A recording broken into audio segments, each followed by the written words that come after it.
বলতে যাচ্ছি, কাজে যদি কেউ ভিডিও করতে চান আজকে একেবারে সার্থক সময়।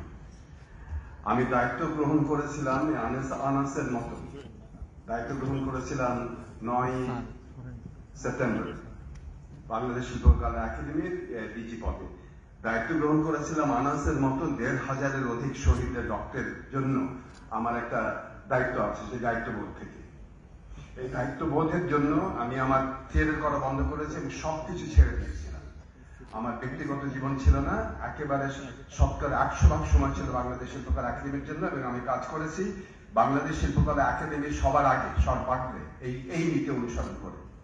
আমি কোনো জায়গায় কোনো রকম অর্থনৈতিক অনিয়ম করতে বা অনৈতিক কাজ করতে দিতে চাইনি।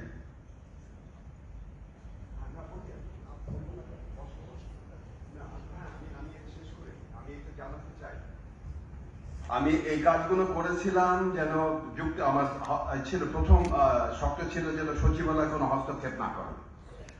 আমি আসিফ নজরুল সাহেব করেননি, কিন্তু ইদানিং এর ব্যাপক আকারে হস্তক্ষেপ করছে। আমি আর বিস্তারিত বললাম না, কারণ আমাদের অন্য অনুষ্ঠান আছে।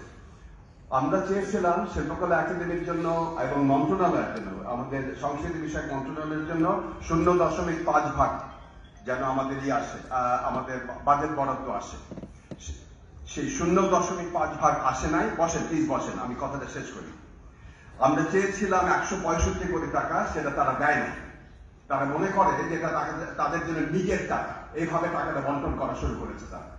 এবং আমাদেরকে আমরা যা চেয়েছি সে তার 165 কোটি টাকা ধারে কাছে না, বোধহয় কাচিয়ে কুচিয়ে 110 কোটি টাকার মতন হবে, যদি আমার আশাটা পূর্ণ হয় সেখানটা। আমি এতদিন কাজ করেছিলাম সমাজে এই মূল নীতি নিয়ে, যে সমাজের কেন্দ্রে শিল্পকলা স্থাপিত হোক, গণমুখী শিল্প চর্চা হোক, উৎসব মুখর বাংলাদেশ হোক এখানে, এবং হাজার নদীর দেশে বাংলাদেশ যেটা, সেখানে যেন হাজার মত পথ ধর্ম বর্ণ সব মিলে একসাথে আমরা কাজ করতে পারি। আমার উদ্দেশ্য ছিল শিল্পকলা একাডেমিতে অর্থনৈতিক স্বচ্ছতা আসুক, প্রশাসনিক শৃঙ্খলা আসুক, আর মূলনীতি অনুসৃত শিল্প চর্চা আমরা যেন করতে পারি। এই মুনির চৌধুরীর নামে এই উৎসব, যিনি আমার একেবারে প্রাণের মানুষ, যাকে দেখে আমি অনুপ্রাণিত হয়েছে বারবার, যিনি সেই মানুষ যিনি কখনো চিন্তা করেন নাই যে নাটক করতে গেলে কিছু দরকার আছে, উনি সেই মানুষ যিনি জেলখানায় বসে কবর লিখেছিলেন এবং জেলখানায় কোন রকম আর্থিক অনুদান সহায়তা কিছু না করে রাত্রেবেলা কিন্তু সেই কয়েদিরা, কমিউনিস্ট পার্টির কয়েদিরা কিন্তু নাটক মঞ্চায়ন করেছিল ভাষা আন্দোলন পরে 53 সালে। আমি এই মুনির চৌধুরীর নামে আমি গর্ববোধ করি।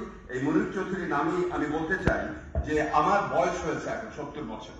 বাংলাদেশ শিল্পকলা একাডেমির জন্য আমি যে কাজ করেছি, এখন আর মন্ত্রণালয় 10 বার করে লড়াই করে তাদের জন্য তাদের হাত পা ধরার কোনো আমার জায়গা নাই, দরকারও নাই।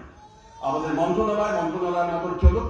আমাদের দেশে যে আনাসের মতন, যারা একটু আগে বলে গেলেন যে আমাদের যেন বৈষম্যহীন বাংলাদেশ হয়, তার জন্য সবার আগে দরকার এই মন্ত্রণালয় যত রকম আমাদের কর্মচারীরা আছেন তারা একটু বুঝুক যে এখানে একটা গণ অভ্যুত্থানের পরবর্তী জায়গায় আমরা কাজ করছি। সেইভাবে যদি তারা একটু চিন্তা করে কাজ করেন। আমি বাংলাদেশ শিল্পকলা একাডেমির সকল কর্মচারী, কর্মকর্তা, শিল্পীদের ধন্যবাদ জানাই, কারণ তাদের ব্যাপক কর্মকাণ্ডের জন্য বাংলাদেশে এখন যে বন্ধাত্ম ছিল অগস্ট সেপ্টেম্বর মাসে, সেটা কাটিয়ে প্রচুর আমাদের এখানে নাট্যচর্চা হচ্ছে, শিল্পকর্ম হচ্ছে, সারা দেশে উৎসব মুখর পরিবেশ আসলে তৈরি হয়েছে। আমি এই জন্য এটা সঠিক সময় মনে করি যে আর বোধহয় ভবিষ্যতে কাজ করা সম্ভব হবে না এখানে। আবার পদত্যাগপত্র আপনাদের সামনে হস্তান্তর করছে আমাদের সচিবের কাছে।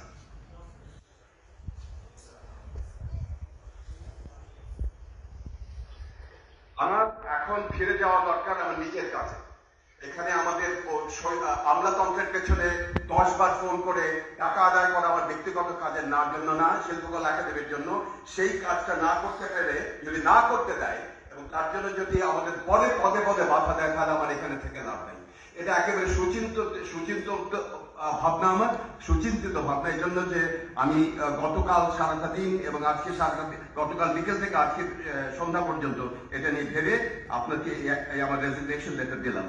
এখন যেহেতু আমি রেজিগনেশন লেটার দিয়ে দিয়েছি, আমাকে যে বলতে বাধা দিয়েছিল যে আমরা আদিবাসী কথাটা বলতে পারবো না, আমি এই আজকে বলছি আদিবাসীদের বিরুদ্ধে তাদের আদিবাসী জনগণের দাবি পূর্ণ হোক, তাদের বিরুদ্ধে নির্যাতন বন্ধ হোক, তাদের অধিকার অর্জিত হোক। আমি একসাথে চাই বৈষম্যহীন বাংলাদেশ কায়েম হোক, আনাসের মতন শহীদদের রক্ত যেন সার্থক হোক। এটা আমরা ভুলে যাচ্ছি আমরা গণ অভ্যুত্থানের কথা। এই গণ অভ্যুত্থানে আমরা যে বৈষম্যহীন বাংলাদেশ চেয়েছিলাম সেটা সত্যিকার ভাবে সার্থক হোক, এবং তার জন্য আমি আশা করি বাংলাদেশ শিল্পকলা একাডেমি ভবিষ্যতে নিরলস পরিশ্রম করে যাবে। আপনাদের সবাইকে অনেক ধন্যবাদ।